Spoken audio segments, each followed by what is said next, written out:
Fierce and Fire Ones. It's your girls, Erica and Vianelli. So, if you enjoy saucy conversations, hot topics from religion, sex to politics, and just some good old girl advice, then this is the podcast for you. We air every Wednesday throughout the month. So come on, sit back, get your wine, get your tea, and let's have some Fierce and Fire conversation. Enjoy the podcast. Hello, it's us again. It's your girls, Fierce and Fire, and we're so excited to be back with you. Yes, we're very excited. I know it's been a while, we've been gone, so life got in the way a little bit. Your girls are back, yay! So we're here, we're just kind of give you guys a little bit of an update. We don't want to just go right into episodes without saying where we've been and what happened. So right before I would say an impromptu break, we just got into the horoscopes and we were getting prepared to go full gear into our season of health and wellness. We did a photo shoot and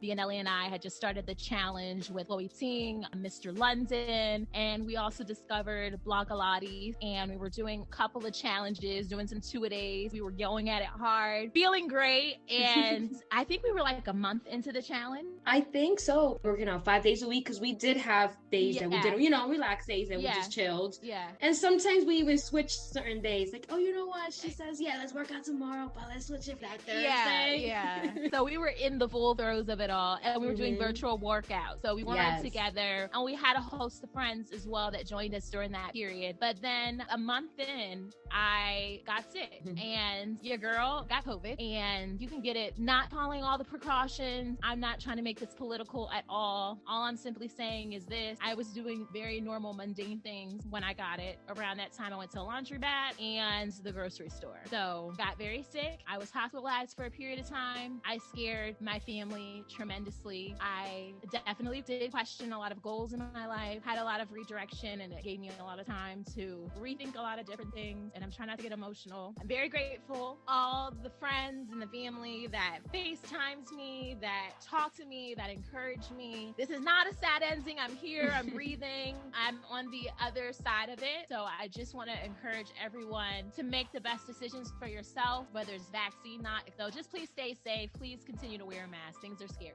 Even after all this time, Erica still kept working out. She did not stop. We were going in, girl. COVID died. I didn't want. Your girl wasn't going that hard. Like, I was looking like elementary. The highlight of my day. Like, can't lie. When I was officially home, it was the highlight. It was socialization. No, but at least you tried. Even though you had COVID, you still continued. And I think that working out with us girls, like you said, it was the highlight of your day, but also you actually trying to kick that COVID out by working out, sweating it out, drinking that tea. Yes. 2 months after, it was hard for me to breathe. It helped me kind of pace myself. Remember, it took me a long time before I could walk down some stairs, girl. Yeah. That was a whole situation. I am very, very grateful for the experience. We had so many deep conversations and talks about life, about where I saw myself with family and things that I wanted to do and goals that I had for myself. And I'm still intending those. And one of those goals was traveling solo. Yes. And I did it. I went to Paris by myself. I know some people are going to be out there like, what? You went to Paris in a pandemic? But I did. I went to Paris and my mom was scared because obviously I was sick not too long ago that I had actually went on a solo trip, and it was so amazing. I have so many more trips that I'm going to be doing this year. I said that I'm making a promise to myself, fully commit to do things not scared and not afraid, and to just live my life. Well, hopefully I can join you on one of these trips, depending, of course, how COVID is. Because you know how I feel. It's real COVID-y out there. It's very COVID-y, exactly. And I ended up getting a COVID this year, so I'm a little scared to go out there right now. But regardless, so when we left off the whole working out aspect, I was actually living with my family in one place. We're in the middle of buying a house. So then finally, Erica, she got better. And then in that process, we had to go move out from our apartment because the house was sold. Well, we were in the middle to close out our contract for our house. We had to move and we couldn't really record there at that time period. And then finally move into the house. But you move into a house, you're not going to start recording, doing anything. There's boxes still in my garage of things that I need to take out. But really, those boxes was really in there are books. So everything else is already out and clean and everything. But then the whole process of the house and then moving in and something breaks down and we have to fix it. The moment you move into a house, why does something have to break down? Like, why?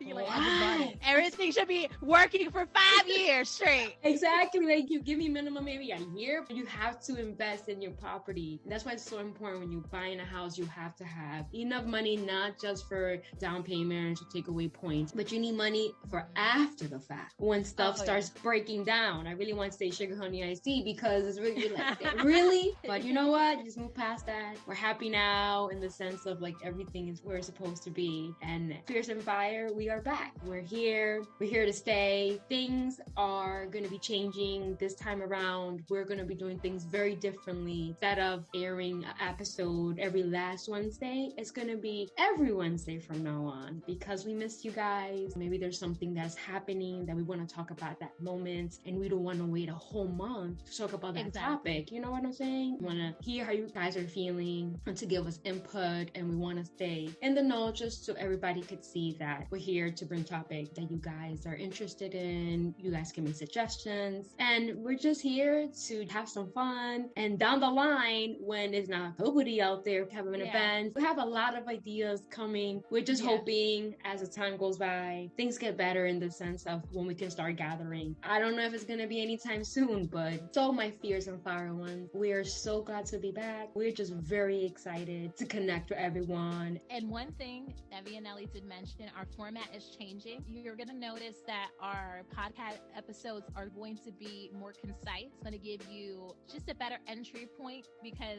we are friends and that we enjoy talking to you, so you can keep the conversation going outside of the podcast. We want to be able to go ahead and dive deep with you all and engage with you on social media and hopefully get Clubhouse Room started and some IGTV lives, but more to come. Thank you so much, our Fierce and Fire ones, to tuning in today. We are so excited that you tune in on every Wednesday. But remember, you can still connect with us at our Instagram page at Fierce and Fire Podcast. You can listen to every episode at Libsyn, Apple Podcasts, YouTube, Spotify, and Stitcher. As you see, we are everywhere. Thank you so much, and please connect with us because we want to hear from you.